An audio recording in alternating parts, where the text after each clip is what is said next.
बड़ी ईद आने वाली है तो इसमें खुराक जो है आपको पता है, फिर अगले एक आध महीना हमारी सारी गोश्त अगर खाएं या बता दें कि आप ना खाएं, या अगर खाएं तो किस तरह से खाएं, तो वो सारी बीमारियां ही। अब 3 बीमारियां मैं इकट्ठे करके बताने वाली हूँ, डायबिटीज, ब्लड प्रेशर और कोलेस्ट्रॉल। जिसको भी शुगर का मर्ज होता है उसका कोलेस्ट्रॉल का प्रॉब्लम है, वो ये है कि जो वेट ज्यादा कम करने के चक्कर में होते हैं। अब वेट लूज जो करना चाहते हैं, बिस्मिल्लाहिर्रहमानिर्रहीम, अस्सलाम वालेकुम। मेरा नाम है इमना चट्ठा और मैं माहिर ग़िज़ायात हूँ। आज के टॉपिक के लिए इतनी रिक्वेस्ट आई थी कि बड़ी ईद आने वाली है तो इसमें खुराक जो है आपको पता है, फिर अगले एक आध महीना हमारी सारी गोश्त की नजर हो जाती है। सुबह भी कुछ खाया जा रहा है, दोपहर को भी खाया जा रहा है, रात को भी खाया जा रहा है। तो आपको पता है कि डिफरेंट बीमारियां होती हैं तो उनमें क्या रिकमेंडेशन होती है। बहुत ये क्वेश्चन आया था कि गोश्त अगर खाएं या बता दें कि आप ना खाएं, या अगर खाएं तो किस तरह से खाएं, तो वो सारी बीमारियां ही आज डिस्कस करेंगे। तो सरे फहरिस्त जो सबसे पहले जो लोगों का प्रॉब्लम है वो ये है कि जो वेट ज्यादा कम करने के चक्कर में होते हैं। अब वेट लूज जो करना चाहते हैं उन्होंने किस तरह से गोश्त खाना, उनके लिए रिकमेंडेशन ये है कि देखिए गौर से बात सुनिएगा। अब पहले तो आप ये देखें गोश्त के अंदर है क्या चीज, ये हाई प्रोटीन है और ये हाई फैट है। सबसे पहली चीज ये कि इसको बनाने का तरीका आपने क्या इस्तेमाल किया है। अगर आप वेट लूज कर रहे हैं तो आपको पता है कि आपको हाई फैट चीज से मना किया होता है, ठीक है। पर जितनी भी नेचुरल चीजें हैं ना, जैसे गोश्त हो गया और भी कोई हाई फैट चीज हो गई, अगर आप इसको एतदाल में रह के मॉडरेशन में खाएंगे तो इतना प्रॉब्लम नहीं होता। तो अगर आप वेट लूज करने के सिलसिले में खाना चाह रहे हैं, क्वांटिटी अगर आप देखना चाह रहे हैं, तो उसमें ये होगा कि हफ्ते में 2 दफा या 3 दिन बाद 1 दफा, पूरे दिन में आपके बाकी दिन में फैट ना हो तो फिर आप मटन का या बीफ का थोड़ा सा इस्तेमाल कर सकते हैं। पर उसमें भी ये चीज का ध्यान रखिएगा बना कैसे रहे हैं। अब ये नहीं करना है कि चले इस्तेमाल करने का कह दिया हमने, फलाने वीडियो में सुन लिया तो हम उसको फिर फ्राई करके बना रहे हैं या उसको तेल के अंदर ज्यादा बनाया जा रहा है।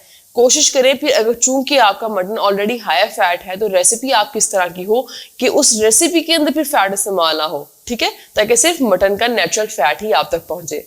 उसके बाद आते हैं आयरन पे। अब मटन जो है वो प्रोटीन का, फैट का और उसके बाद आयरन का बहुत बहुत जबरदस्त सोर्स है। हमारी छोटी उम्र की बच्चियां, बच्चे, आप कोई भी आपके घर में कोई ऐसा बच्चा है जिसके चेहरे पे आपको पिलाहट नजर आती है, दैट मीन्स उसका आयरन लो है। और डॉक्टर के पास जाएंगे वो आपको आयरन की गोली लिख के देगा। न्यूट्रिशन के पास आएंगे, अगर आप कहें ना कि बच्चा नहीं खाना खा रहा, वो गोली ही लिख के देंगे, हमारे पास ऑप्शन और कोई होती नहीं है। पर मटन एक बहुत अच्छा सोर्स है। और दवाइयों का एक प्रॉब्लम ये है कि अक्सर बच्चों को ये सूट नहीं करती, पेट दर्द हो जाता है, लूज मोशन लग जाते हैं, बल्कि छोटे बच्चे छोड़े बड़ों को भी सूट नहीं करती। तो अच्छा सोर्स है आयरन। आपने लाजमी, अगर आपका बच्चा, आपको ऐसा लगता है कि इसका बार बार आयरन ऊपर नीचे होता है, या कोई ऐसी कंडीशन जिसमें फॉर एग्जांपल खुदा न खास्ता कोई एक्सीडेंट हुआ है, ब्लीडिंग ज्यादा हुआ है, ब्लड लॉस हुआ है, आपका आयरन लो हो या ब्लड लॉस हो, उसके बाद आयरन आपको दोबारा से बॉडी के अंदर डालना पड़ता है, लेना पड़ता है, तो मटन आपने इस तरह से इस्तेमाल करना है या बीफ। हमारी डाइट में सिर्फ यही दोनों बहुत जबरदस्त सोर्स हैं, और भी हैं पर ये सबसे ज्यादा रिच सोर्सेज हैं। आपने लेना ऐसे है कि बनाने के बाद जब खाने लगना है ना, तो इसके साथ विटामिन सी। अब विटामिन सी कैसे आता है? नींबू से आता है, सबसे आसान तरीका। आपने मटन के साथ नींबू ऊपर निचोड़ के खा लें या नींबू पानी साथ पी लें। इस तरह से आयरन की जो एब्जॉर्प्शन है बॉडी के अंदर वो ज्यादा आसानी से होगी और ज्यादा से ज्यादा आयरन आपकी बॉडी तक पहुंच पाएगा। अब 3 बीमारियां मैं इकट्ठे करके बताने वाली हूँ, डायबिटीज, ब्लड प्रेशर और कोलेस्ट्रॉल। जिसको भी शुगर का मर्ज होता है उसका कोलेस्ट्रॉल अमूमन ऊपर नीचे होता है और उनको वजन के मसले भी होते हैं, और ब्लड प्रेशर का मसला हो तो उन लोगों को भी कोलेस्ट्रॉल अमूमन उनका ज्यादा ही होता है। अब ये 3 चीजों में आपने किस तरह से मटन का इस्तेमाल करना है। एक बात बहुत गौर से सुने, जो मैंने पहले पॉइंट में बताया था कि अगर मटन खाना भी है तो ये नहीं कि उसको तेल करके बना देना है और मतलब मटन से भी फैट जा रहा है, आपके जो कढ़ाई के अंदर तेल है उससे भी फैट जा रहा है, तो ये प्रॉब्लम वाली चीजें हैं। अगर आपका कोलेस्ट्रॉल हाई है तो आपने मटन का प्लीज ध्यान रखना है, ये सैचुरेटेड फैट यानी कि बैड फैट जिसको कहा जाता है उसमें बहुत ज्यादा हाई होता है। अगर आपका कोलेस्ट्रॉल पहले ही हाई है तो ये प्रॉब्लम कर देगा। आपने इस तरह से इस्तेमाल करना है कि वंस अ वीक, अगर आपका कोलेस्ट्रॉल हाई है तो प्लीज वंस अ वीक से ज्यादा इस्तेमाल ना करें। हमारा जो लाइफस्टाइल है वो पहले ही सेडेंटरी है, हम ज्यादा चल फिर नहीं रहे होते, वॉक शॉक हमारी रूटीन का एक पार्ट नहीं होती, इसलिए जिनका ये मसला है आप लोगों ने प्लीज मटन कोशिश करनी है कि वंस अ वीक या ट्वाइस अ वीक इस्तेमाल करें। और प्लस रिकमेंडेशन उसकी भी ये है कि आपने जब बनाना है ना, तो चले फॉर एग्जांपल कोशिश करें कि मटन पुलाव बना लिया ताकि बेसिक पेट आपका चावल से भर जाए, मटन का जायका भी आ जाए, वो दिल की तसल्ली जो होती है वो भी हो जाए, और एक आध बूटी खा के आपका गुजारा हो जाए। आपने जब भी खाना है तो कोशिश करनी है मटन पीसेस बॉडी के अंदर कम जाए। किसी और जैसे अगर मटन के साथ वेजिटेबल्स बना ली तो वेजिटेबल ज्यादा खा लें और मटन के 1-2 पीस ले लिए। क्वांटिटी बहुत मैटर करती है। अगर आप कहें कि भाई मैंने इतनी क्वांटिटी खानी है, भाई मुझे बताएं डॉक्टर साहब कि इतनी क्वांटिटी अगर हो तो मैं वो किस तरह से खाऊं, आप नहीं खा सकते इतनी क्वांटिटी, आपको प्रॉब्लम है, आपको कोलेस्ट्रॉल हाई है, आपने पीसेस में खाना है कि 2-4 पीस ले लिए तो उतना फिर भी गुजारा हो जाएगा। ये तीनों चीजें मैंने इसलिए इकट्ठे कंबाइन की क्योंकि कहीं हर घर में शुगर का मर्ज या हाइपरटेंशन, ब्लड प्रेशर का मसला ये होता है। इसलिए अगर आपके घर में कोई ऐसा इंसान है और आप वीडियो सुन रहे हैं, बेशक आपको ना हो तो उन तक प्लीज ये मैसेज पहुंचाइएगा। फिर एक बहुत ज्यादा प्रॉब्लम है यूरिक एसिड। यूरिक एसिड में मटन, बीफ यानी रेड मीट जो होता है वो नहीं खाया जाता। इसमें यूरिक एसिड में तो मतलब आप कहने गुंजाइश ही नहीं है, आप जब खाएंगे तो आपको तकलीफ होगी। बिकॉज आपकी थोड़ा सा मेडिकल टर्म यूज करने लगी हूँ पर पता होना चाहिए इसे यूज करने लगी हूँ कि आपकी जितनी प्रोटीन मटन और बीफ से जानी है उसने टूटना है एक कंपाउंड के अंदर जिसे कहते हैं प्यूरीन्स, ठीक है।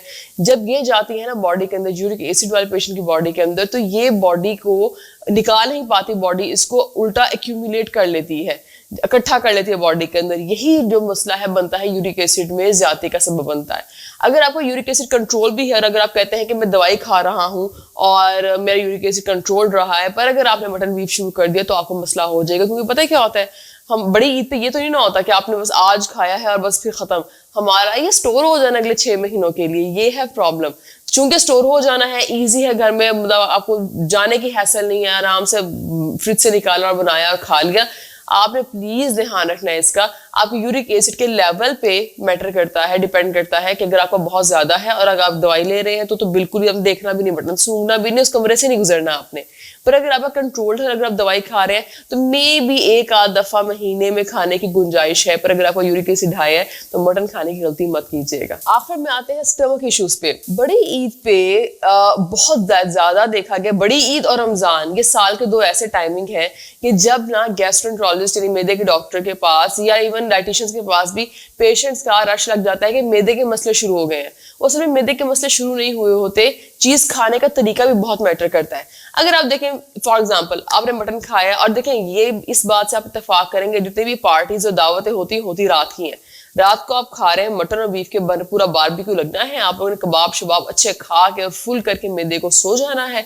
उस ऊपर से आपने कार्बोनेटेड ड्रिंक्स वगैरह भी पी होंगी, उसके बाद आपने थोड़ी सी ओवर ईटिंग भी की होगी, उसके साथ नान शान खाए हैं। ये खा के आपने वॉक शॉक करनी नहीं है और आपने लेट जाना है, बेड पर सो जाना है। अब मुझे बताएं, ऐसे इंसान को मैदे का मसला हो के ना हो, अगर नहीं होगा तो मैं हैरान होगी कि भाई क्यों नहीं हो रहा। और स्पेसिफिकली वो लोग जिनको पहले से मैदे का मसला है, एक आम इंसान है ना, उसको भी इसके इस तरह रूटीन में खाने के बाद थोड़ा सा बोझलपन महसूस होगा। पर अगर कोई बंदा इन द पास्ट मैदे का मसले का पेशेंट रहा है तो उनको तो इशू हो जाएगा। इसलिए अगर मटन खाना है आपने तो मटन इतना प्रॉब्लम नहीं है। हो ये रहा होता है कि ये हाई फैट चीज है, आप खा लेते हैं, डाइजेशन प्रॉपर नहीं हो रही होती और आपको दर्द शुरू हो जाती है। आपने खाना है दिन के पहले हिस्से में, तो पहले हिस्से से मुराद है मगरिब से पहले खा लेता है कि चलने फिरने की गुंजाइश हो, चलने फिरने और थोड़ा सा और डाइजेशन उसकी आसान हो जाए। इस तरह से लेंगे तो मैदे के मसले से काफी हद तक आप बच जाएंगे। आखिर में बस ये कहना चाहूंगी कि खुराक में कभी भी प्रॉब्लम नहीं होती है। मैंने जितनी भी चीजें बनाई हैं सब बहुत हेल्दी हैं, पर प्रॉब्लम ये होती है हम एतदाल में नहीं खाते, मॉडरेशन में खाएं। अपनी बीमारी देखें, जब भी आपने कोई भी फूड के बारे में सोचना हो ना कि मुझे खाने चाहिए या नहीं खाने चाहिए, सबसे पहले अपनी बॉडी को पकड़े, पेपर पेंसिल पकड़े, अपनी बॉडी के मसले लिखेंगे, मुझे क्या मैदे का मसला है, क्या मुझे ब्लड प्रेशर है वगैरह वगैरह। आपको अपनी बॉडी की खुद समझ आ जाएगी और जब अपनी बॉडी की खुद समझ आ जाए उस हिसाब से फिर आप बहुत आराम से फूड्स को देख सकते हैं, आपने कौन सा खाना है, कब खाना है, नहीं खाना, किस तरह से खाना है।